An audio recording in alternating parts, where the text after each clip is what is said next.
Chapter 2, Dishes and Homework. "Not in a million years," Kenny's mom said. Then she blew on her spoonful of soup and sipped it.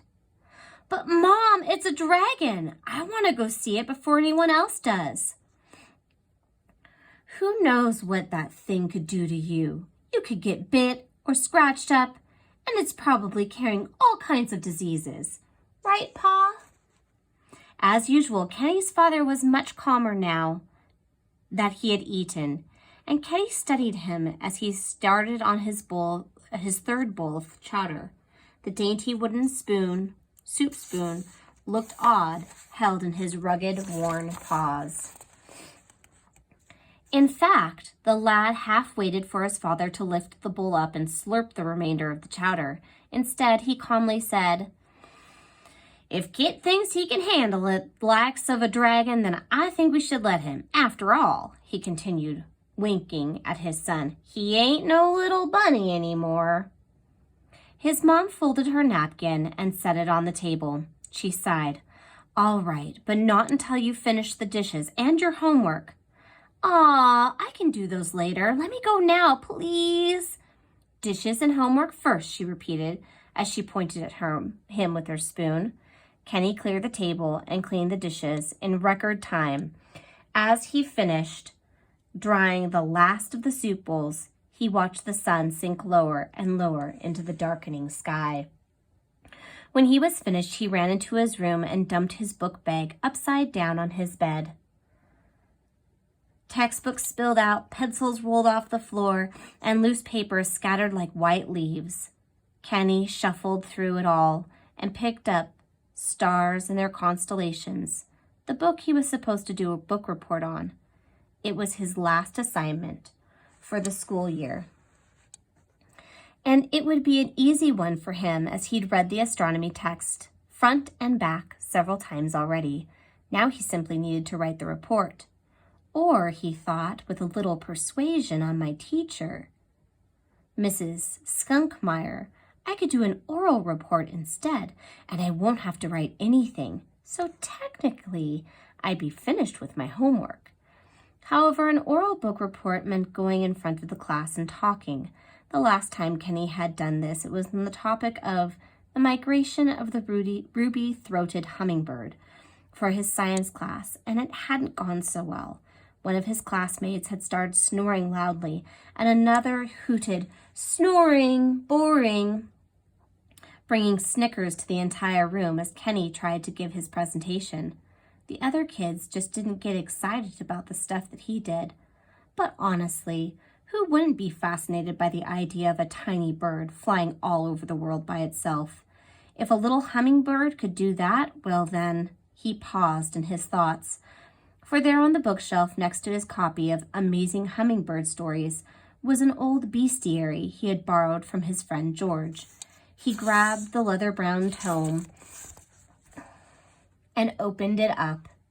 It smelled musty and old, and in one whiff, Kenny was back in George's dim bookshop, in a beat-up armchair surrounded by stacks of books. Even though the shop appeared messy, it was quite organized, yet only George knew where everything was, as he hardly ever left his little literary sanctuary. When Kenny would visit, the retiree would always recount a story about his past adventures, usually over a game of chess, and he had plenty of new and interesting books to show. Many times he would let Kenny borrow books from the store as long as he took good care of them and returned them in their brand new condition once he was finished. Sometimes he just let Kenny keep them as a gift. Kenny flipped through the yellowed pages of the bestiary. Albatross, bear, chimera, dragon, he said aloud. Kenny hadn't finished this book yet, and he had read only some of the entries. The illustration for the dragon showed a vicious, sinewy, coiled monster belching white-hot flames. "An actual dragon," the rabbit said to himself. "It's like seeing a living dinosaur. Imagine bringing him to class for the science fair." He turned a page, and there were more pictures. One of an armored knight fighting a dragon. In one hand, the knight had a shield, and the other a long lance. with which he was pinning the reptilian beast down to the blackened, scorched earth. Fallen knights littered the background. A little gear in Kenny's mind clicked into place. Maybe I can do my report on this bestiary instead and add my own field observations, he said, slamming the book shut and shoving it into his worn leather book bag. I better get prepared. Dashing through the house, Kenny grabbed a pot, a pan, some rope, an old broom, and a garbage can lid. He strapped the blackened frying pan to his chest using a rope in his belt. Placing the pot on his head, he rolled up the sleeves to his flannel shirt, grabbed the broom, the lid, and his book bag as he headed for the door. His mother and father were sitting in their chair rockers on the front porch. His dad was smoking his after-dinner pipe while his mom was stitching a patch onto the knee of Kenny's trousers. Without looking up, she said, I'm glad those are play clothes you're in. Homework finished?